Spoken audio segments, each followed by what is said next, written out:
You know, if there's one thing I could say about Mark Calloway is his portrayal of The Undertaker is definitely by far one of the most iconic wrestlers in the history of the WWE. Because personally, I don't know Mark Calloway, but I do know for the fact that he loved the business out of everybody in the company, in the industry. Because if it wasn't for him, we wouldn't have The Undertaker, a person that takes souls, that is a Western type, that can just scare off any man in the ring. Every child, every adult, every woman alike. That's why you cannot replace The Undertaker. There will never be another Undertaker. There is only one dead man, and that name is Mark Calloway. So, shout out to this creator for uploading this video. Link to the original video will be down below. So, let's get to it. 1, 2, is this on?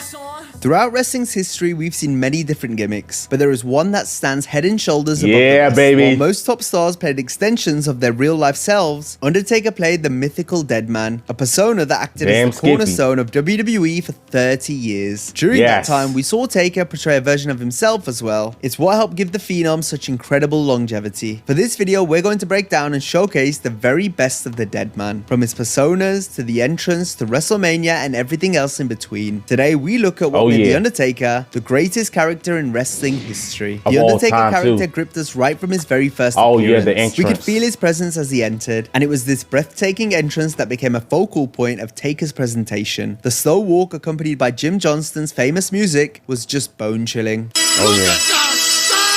Look at this thing. You cannot sit there and tell me how cool his entrances were. His entrances were always the best to look at. I don't care how long it takes for him to just walk down a ramp and onto the ring. His entrance is iconic. The purple and blue lightning mixed together. It's like anytime when you sign on to a match, imagine you sign into the WWE for the first time and you want to just try out for whatever reason to the main roster, and your first opponent is The Undertaker. What is the first instant that comes to your mind when you see the dead man come down that ramp and into the ring? Will you run away? Will you become strong and just pretend like this is your first time wrestling your favorite superstar? Or will you just immediately quit? I think I'm quitting.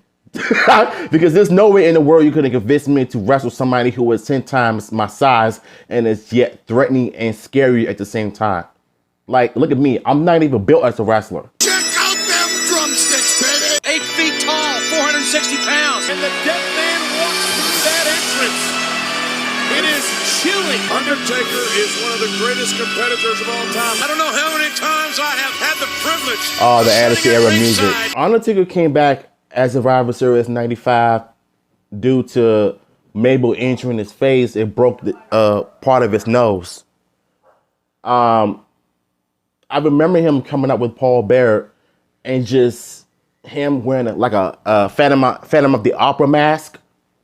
And he just looked different. It made him look more badass and cool at the same time. Because that is what I remember Undertaker being the most. Because Undertaker in the 90s was peak.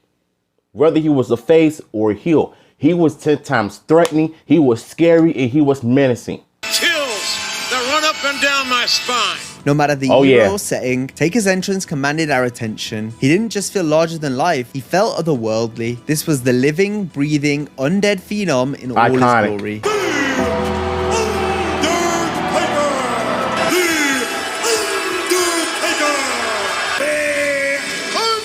And another thing to point out, Howard Finkel, rest in peace to him, he made Undertaker legendary. The Undertaker! Like, the way he announced his name,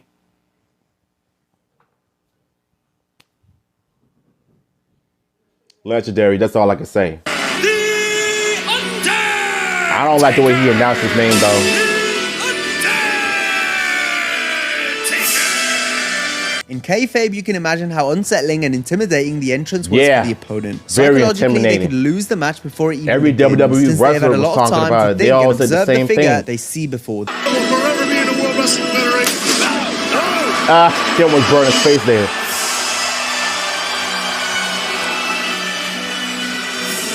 Book is still not running cold.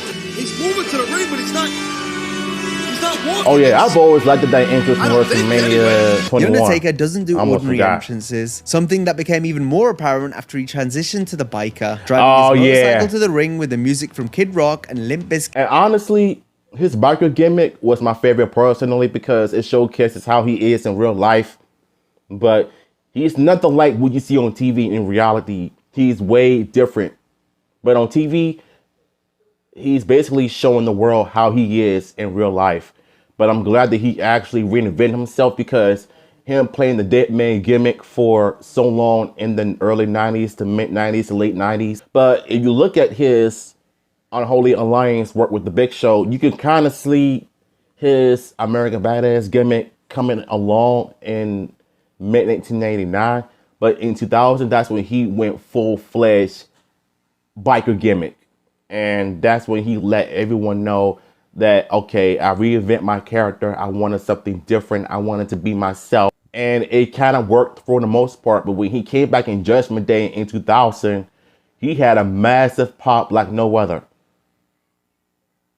And then he brought it back in 2020 in his final match with AJ Styles. And that Boneyard match was definitely one of my top 5 favorite matches of The Undertaker of all time. While different to before, still hit strong. Instead of making people rest in peace, the Phenom was now making his opponents famous. It was a new character, but ultimately drew the same results for the person standing across from Taker.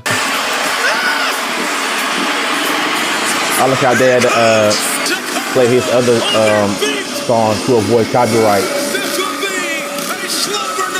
The entrance was one way the Undertaker built mystique. Something we saw more of whenever the dead man decided to skip coming down the ramp altogether and instead appearing out of the darkness. You could either see Taker coming with a long walk or hear the gong, and next thing you know, he's behind you. Yeah. Every time you hear that gong, just know that your day is so numbered. Because whatever he appears out of nowhere, either you this get out of the way, made the character all the more mysterious, or you get the smoke. Human-like, especially since the blackout entrance was traditionally reserved only for the Lord of Darkness. What's in the smoking? Wait a minute! Brother, nigga, ugly shit. It was almost like he had psychokinetic powers, but Booker no matter T how has always had the Undertaker funniest entered, reactions when when the it gong comes went to off, The the crowd Undertaker, became though. unglued. In Rey Mysterio's career here,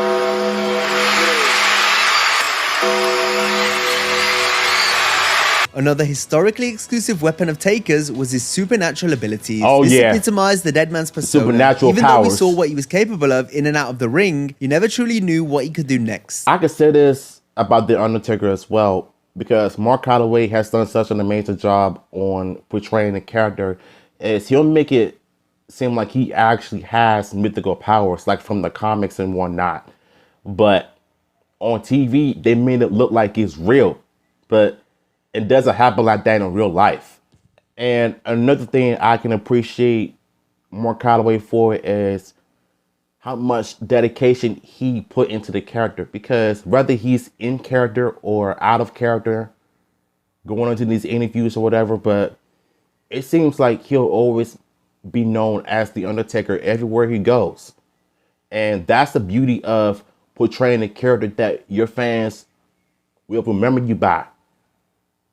Few in wrestling that could get away with pulling stuff like this off, a testament to how highly regarded the character was. What I think he's just done. Oh yeah. And honestly, his matches with Yokozuna was his favorite, because Mark Holloway and Yokozuna were real life buddies. You know, I forgot the name of the trio. It was him, Yokozuna, Kevin Nash, Scott Hall. I think Shawn Michaels was a part of the group before he was with the Clique or whatever. But whatever their trio was, just know that they had a close relationship and friendship, because even the Godfather in the interview that at one time him and Mark Calloway was fighting over a hat at a bar or somewhat. But that was like way back in the early 90s or whatever, when he was with the WWF at the time.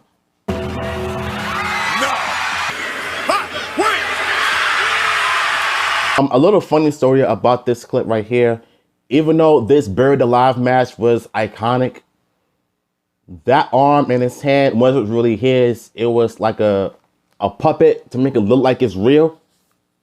So, yeah, just so you know. Look at the ring! The return of the dead man! This Sunday! Oh, yeah, this is as a full run up until WrestleMania 20 was really good. And his rivalry with Randy Orton in 2005 was a masterpiece.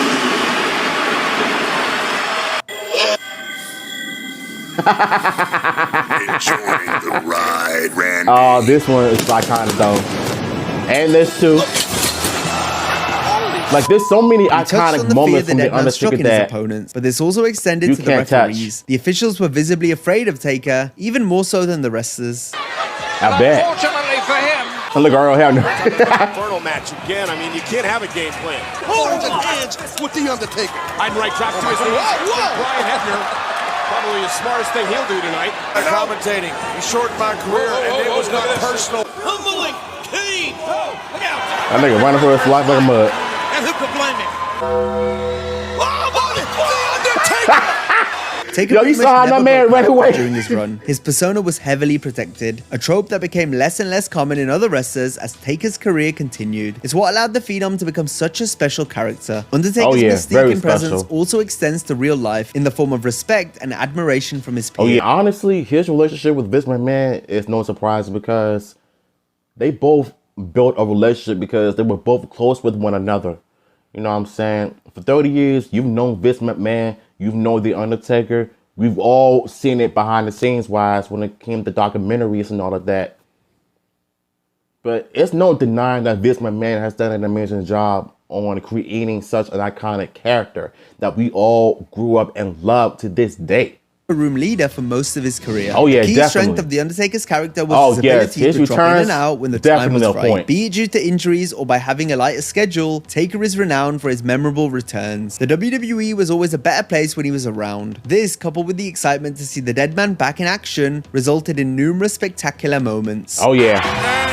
Now his matches in his return match in SummerSlam '94, it was mediocre, but it's still iconic and yet watchable at the same time. But they were just building on the fact that Undertaker was injured, he disappeared, he was seen in public. Like, it was so funny how they were like doing a storyline between Undertaker versus Undertaker at SummerSlam when everybody thought that they saw the real Undertaker. But when Ted DiBiase calling himself, bringing his version of the Undertaker that he brought into the World Wrestling Federation 4 years ago. So that was one of the weirdest and yet cartoonish. That was one of the absolute weirdest and yet childish storylines ever. But it was yet somewhat enjoyable in the summer of '94 because you know the 90s were like the golden era of entertainment TV, right? So when they did a storyline with Undertaker versus Undertaker, at least they made it work, yet the match was kind of boring. At least we now know who the real Undertaker is, thanks to the blue and purple lightning from the entrance alone. Oh, look at that! Wow! Look at that. Bruh, JR sold the mess out of this moment. And this is one of my favorite iconic moments too. Yo, the crowd had a massive pop.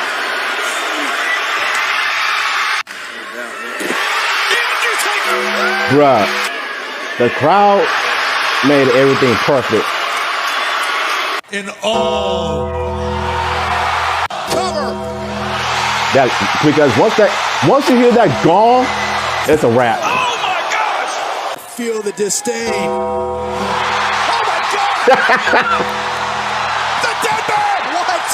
Coast here. And Michael Cole, he be selling some mess too.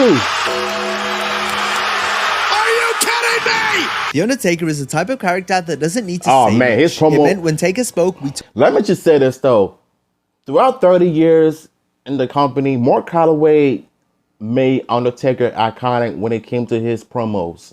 Especially doing his biker gimmick. He'll always say, "Try me, I'll make you famous." And he made every wrestler that faced him famous. So they went on to become legends after they were defeated by The Undertaker. his delivery and words were spine-tingling, a skill the dead man maintained for his entire career. Oh yeah. There will be no resting in peace. There is no peace in the Undertaker's mortuary. Oh, Merry man. Christmas, Yokozuna. Ho, ho, ho. Very intimidating. I don't make mistakes. I bury them. I must now be. I've always loved this promo from him from '96 when he had his iconic rivalry with Mankind.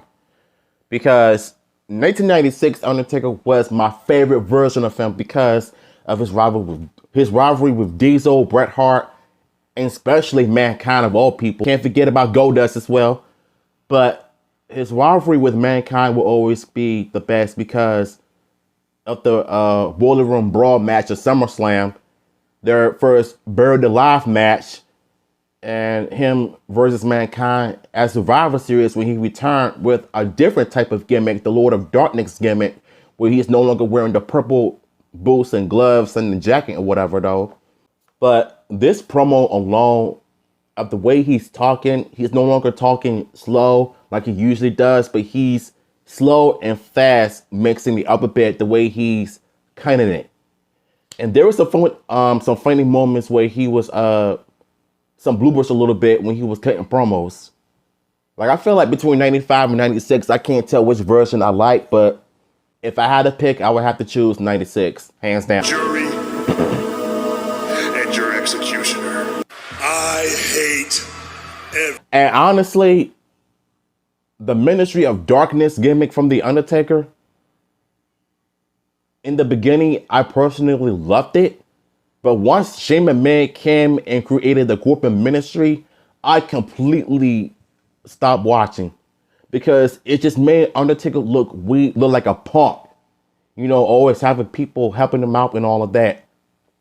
And yet, your character is supposed to be called The Undertaker, not someone who hides behind Shane McMahon and Vince McMahon and them when it came to the corporate ministry. And yet, his interest is still cool. Need to watch your ass.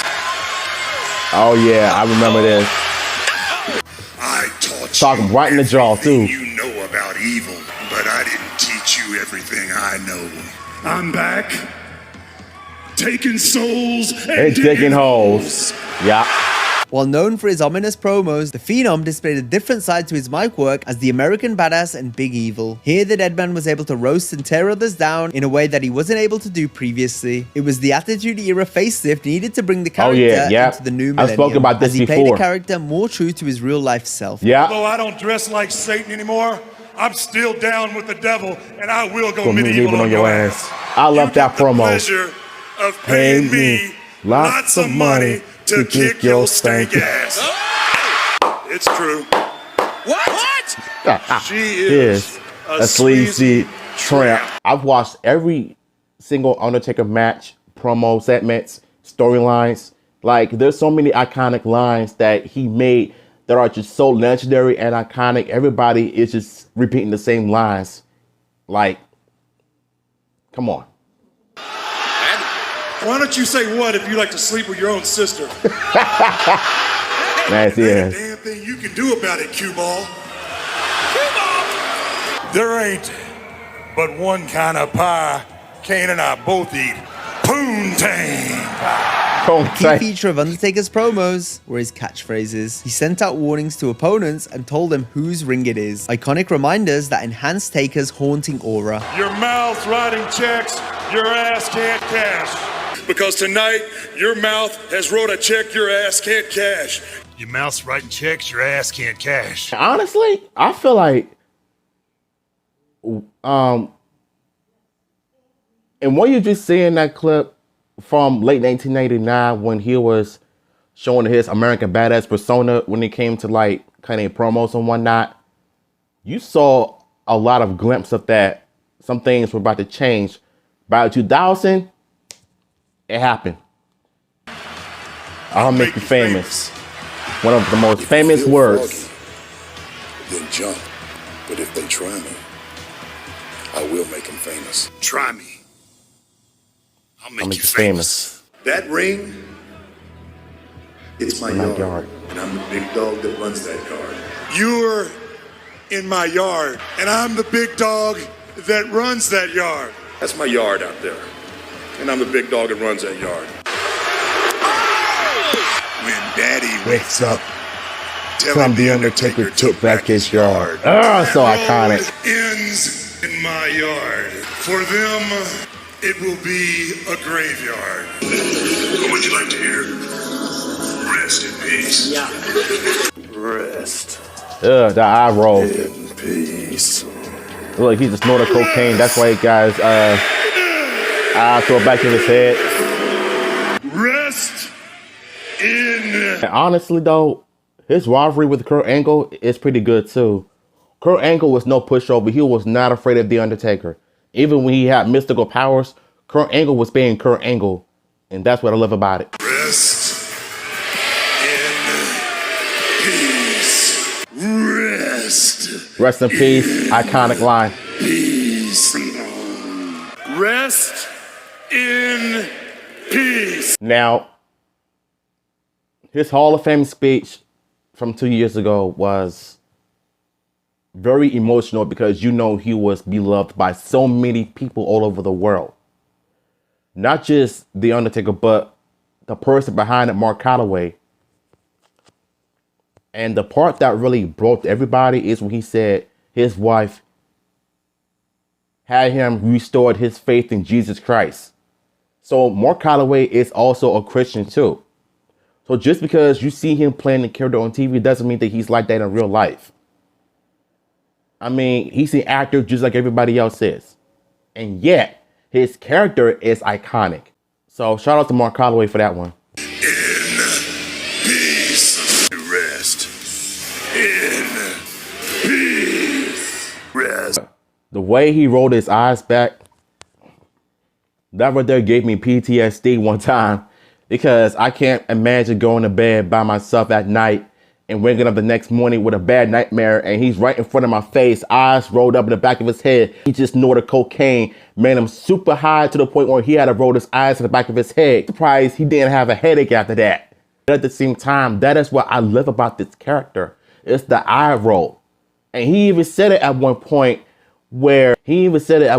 in a documentary on a biography is everybody in the locker room was just in awe and shock that nobody can do what he does, especially when it came to the eye rolling. And it was just something that happened. And so that became his trademark throughout the years to come.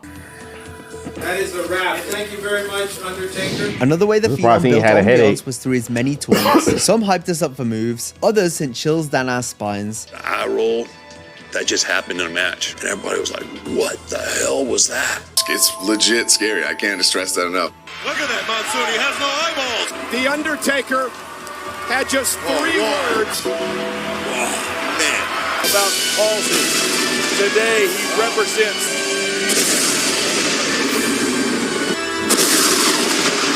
Oh my gosh. Oh, give me PTSD. I love it.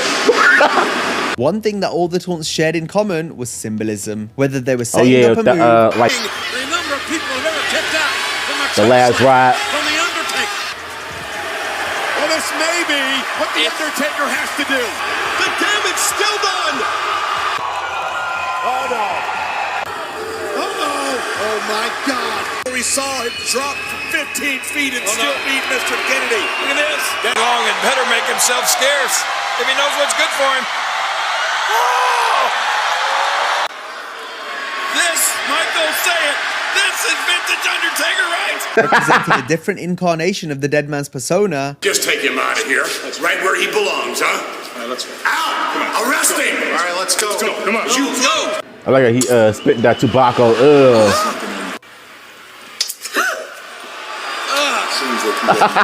If they accompany an iconic catchphrase or entrance, every time he does that. But when he started doing that and then rolling his eyes back at the same time, I always love when he does that anytime he wins the match. He gets on his knee and he raises his arms up and then the blue and purple lights come back on. But the real moment is when he did what's the real version. I wish I could play it on here though. It was Raw after SummerSlam 1996 when Paul Bearer and Mankind had an interview with Jim Ross about how Paul Bearer betrayed the dead man. And when the Druids came out, carrying him out in the arena, Undertaker set up, then he got into the ring, eyes rolled back, and then he got on his knees, did flipping his hair back and forth with his eyes rolled back of his head. You cannot tell me that doesn't look frightening and scary enough. I really don't know what to tell y'all. That is one of my absolute favorite moments from The Undertaker. And if you want the link to the video, just as this, will be down in the description so you see what I'm talking about. That too. How fitting that it happened at WrestleMania 13. Yeah. Look at this sight. It has been 10 years since we have seen this scene at a WrestleMania.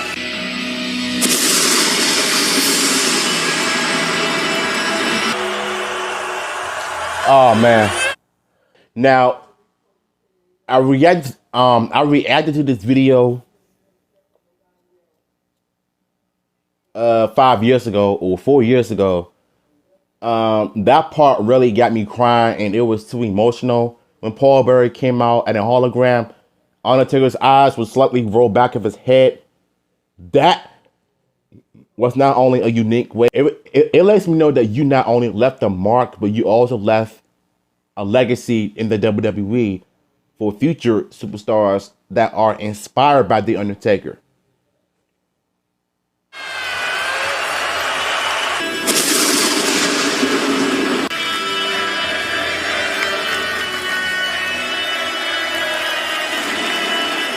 Rest in peace.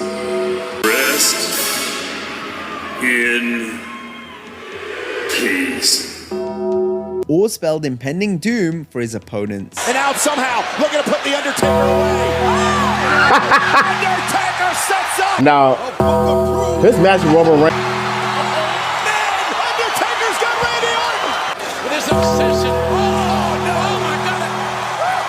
Punk with a vice locked in. Here's a 2 count. And Undertaker has to flip it too. I like how they created a moment when every time he sits up, you can hear that gong. Undertaker sits up in 2. Go those faggot ass.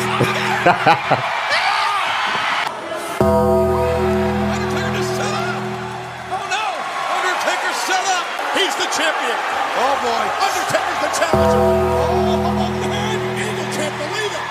Jay is out. Oh, look at that. Oh, he sat right up.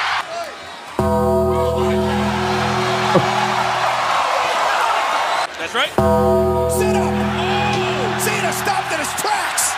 That's the next opportunity he had to put the Undertaker away. He's up, Diesel.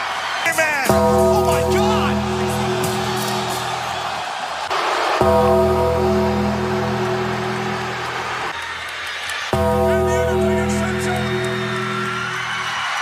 Unbelievable. Jericho has to go for a cover here. Of this trio in a ring. Oh man. Wait just a minute.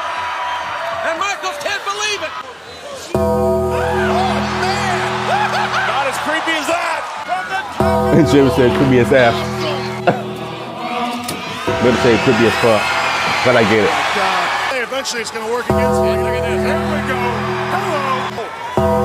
And the dead man still has life. How the hell did he kick out? And he's set up. Uh-oh. But under the circumstances, maybe the well, I'm going to say maybe. I like how both of them set up at the same time. Brothers aren't going to take it lying down, and the backs are on fire. I feel like I could just watch this all day. Shawn Michaels, tip up. Oh, did you see that? Undertaker saw that. But he goes down. And there's the elbow. Going to be served. Oh, wait a minute. Undertaker set it. Oh, he got it. He's done it. And the dead man's risen. Oh, my God. Incredible moment. That indeed is the new face of fear.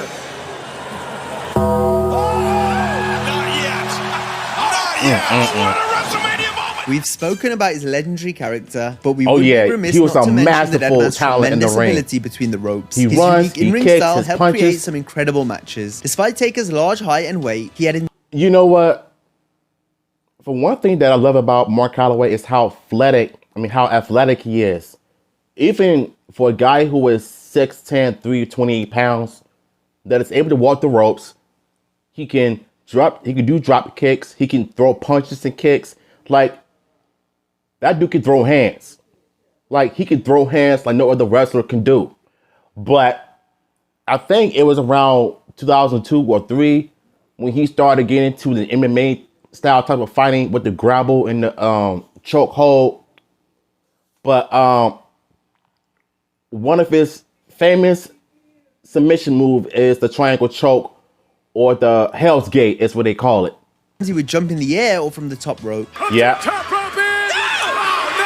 Spinning into the Undertaker. Especially when you're facing against big men like Yokozuna, Giant Gonzalez, Diesel.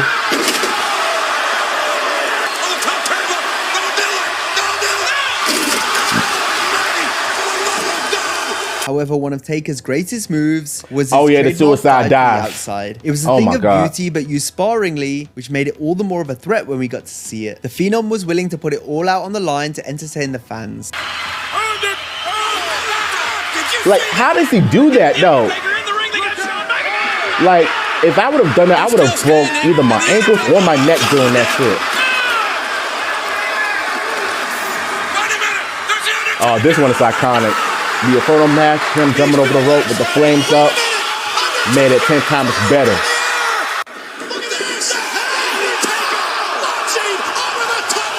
Here comes the dead man, build the momentum with the hammer. Launching over the top rope. Oh my God. Undertaker measuring the champion, flying through the air, and a 300-pounder. Oh my goodness. Soaring over the top rope. Every time I look at this part, it's so strange.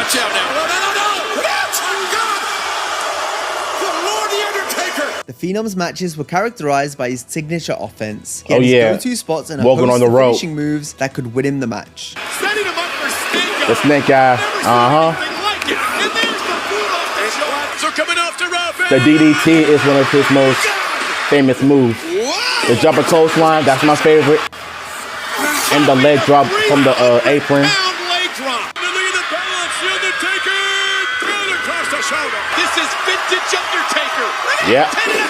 Undertaker, old school. Down goes Wyatt. Focus going up for a right cross. Woo! Oh, That chokeslam Undertaker gave Brock was picture perfect. High limit, sky high, and just like that. Lesnar is the best seller when it comes to chokeslams of any signature moves performed on him. if you don't believe in God, Legio, you better stop. In for a ride. A last ride. A last ride. Undertaker. No, he ain't her Latina booty every time he Pile driver. Given the type of character Taker was, the company could afford to take risks with him creatively that wouldn't be possible with most others. As a result, we saw a lot of unique match types that the Deadman specialized in, starting with the casket match that acted as a precursor to the Buried Alive match. The coffin. Oh, Kamala being sealed. His fate sealed here by the Undertaker. Now in. Oh yeah, casket matches is just another iconic moment from him.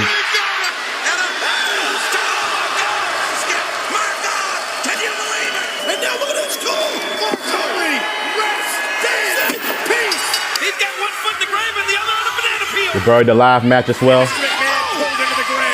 Other match types the Phenom innovated or heavily featured in included the Last Ride match, Not on the Tombstone pile driver. And Hell in a Cell, with a cell in particular being a match the Dead Man has thrived in better than anyone else. All started in 97. Line by saying that his most Hell in a Cell match was definitely him and Mankind. Everybody is still talking about that match to this day. You know, I will always remember him from that particular moment, because Mick Foley became an iconic, legendary wrestler in the WWE because of the famous Hell in a Cell match between him and Taker. Between him, Jim Ross, Ten White, Mikey Biota, everybody that was involved for this match, they all was talking about the same thing. Even Undertaker himself was saying how there are so many things that the world did not see. Even Undertaker and Mankind did a reaction to the iconic match, and both of them were just having so much fun doing it. Like, they were just breaking down, analyzing every single thing that happened. And it's good. Oh, shoot. It's good to know that Mark Calloway and Mick Foley, they both have fun doing it, but also looking back at some of the crazy moments of their careers. And Jim Ross was definitely one of the most iconic part of it as well. And this too, Jim Ross going over as usual.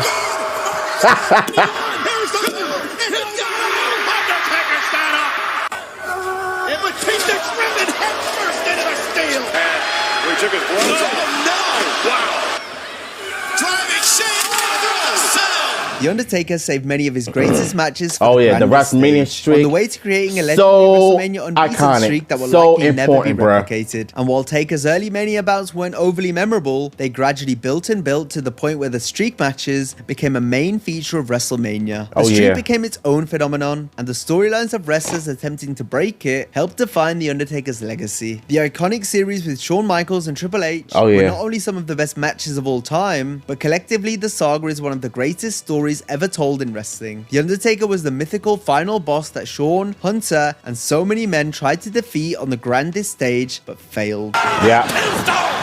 Unbelievable! Hunter, he kicked out! Undertaker vs. Triple H, WrestleMania 17, the best. I don't care what everybody else says. The best pay-per-view, the best WrestleMania of all time. No cap.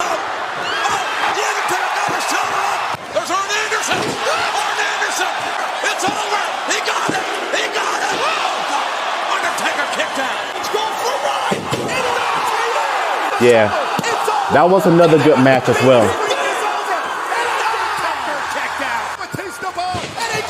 That too. And Undertaker rolled the shoulder up. Oh, spear! Spear! 1, 2. Undertaker kicked out. I will always love this match. Now, I'm not saying that their match at WrestleMania 26 was bad, but I think WrestleMania 25 showed how iconic these two were. Because Undertaker has never defeated Shawn Michaels in 97. But in 2009, this was peak Undertaker at his prime. And again! Good God Almighty, the match continues. Watch it, sweet shit! Michaels has done it! No! This is too much! Oh! Irony! What did we just see? What did we just see? Oh! Great champion, Gregory! Silver! They got it! Oh, this is iconic too. Use the urn! Undertaker stays alive! Michaels and Triple H were the men Taker already had a storied history Oh, with yeah. prior to the 4-match series at WrestleMania. I can't Taker and tell Shawn which had reignited their rivalry storylines was during my favorite, but consecutive all of them Royal are Rumble really. matches. And after these encounters, it only made sense for the two to do battle on the show of shows.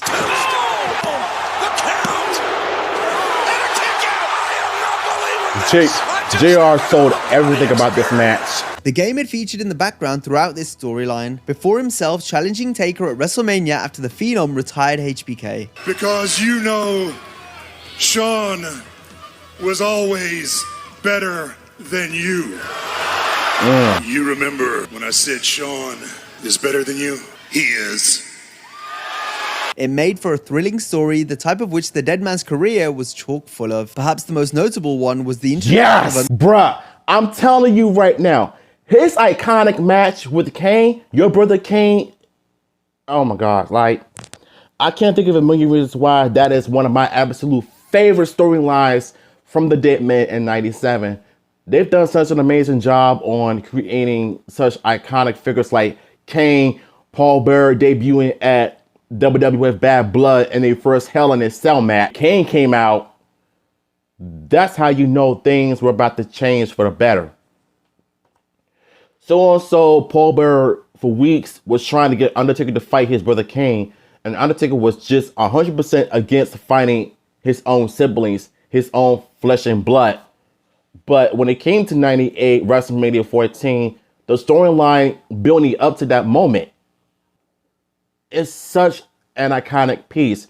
It's like watching a daytime drama slash horror flick, combining them both, and you get yourself a creation of Undertaker and Kane's storyline. Is coming down here with a smile on his face. A choke slam into the casket.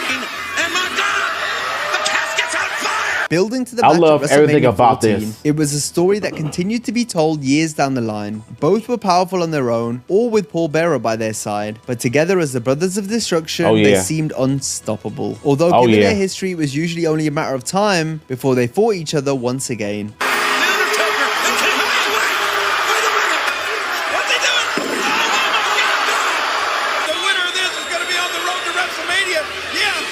Oh yeah, through the Royal Rumble 2003. Taker also starred in some of the Attitude Era's most famous storylines. His run-ins with the McMahons was bookended with a feud with Stone Cold Steve Austin. Oh yeah. It led to exceptional television that held us on the edge of our seats, which built to pay-per-views that we couldn't wait to see. Yeah.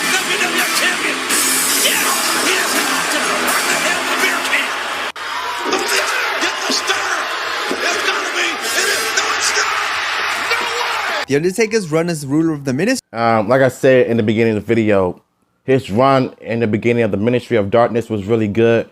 But when Shane McMahon took over, it was a turn on for me. I forgot to also mention that his match with Kane and the storyline leading up to their first Inferno match at WWF Unforgiven in 98 was another iconic moment.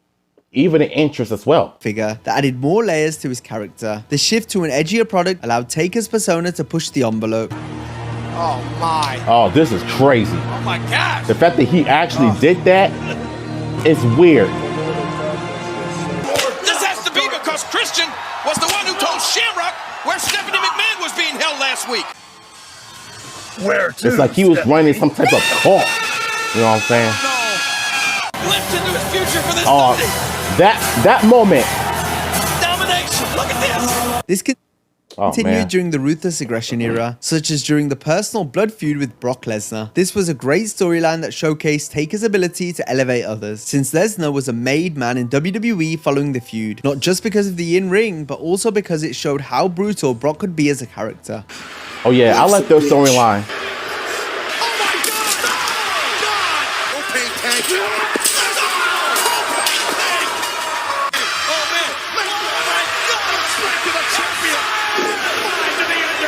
We also can't Michael Cole in 2002 was on fire. Kurt Angle, like, Edge, and Batista. Legit. From 2005 on, and especially during 2007 and 2008, Taker was having one of the best runs of his career. Oh, He yes. never looked better physically. Meanwhile, in the ring, he was firing on all cylinders. Buckle up, Teddy. This only continued as he took up a more part-time schedule, only showing up a few times in a year, but still being at the top of his game. That was until the Dead Man's famed WrestleMania streak ended in 2014. To this day, I really don't understand why they need to just end in the streak, because even Mark Calloway was like, I don't think I care too much about the streak, but at the same time, you know, Brock Lesnar and Vince McMahon follow Undertaker to the hospital. What you saw on TV, he's supposed to be the heel, but in real life, he's a good guy.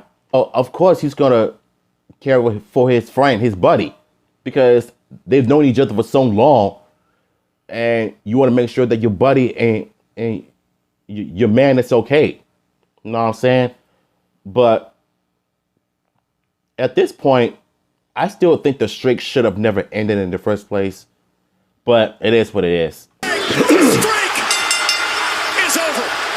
After that, the Kingdom continued to Not doing the glasses chasing became the a Dragon meme, in an attempt to iconic have a meme. match that he was happy to end his career on. It took Taker returning as the biker and competing in the critically one of his acclaimed best Boneyard matches with match AJ Styles. The For perfect man way Mark to go Calloway out. To finally have closure and ride off into the night. He went out on his own wrestling terms, career to not rest from what the in fans peace. wanted, Cowboy by his own really rides terms. away. Now, if you enjoy, Man, I enjoyed this video.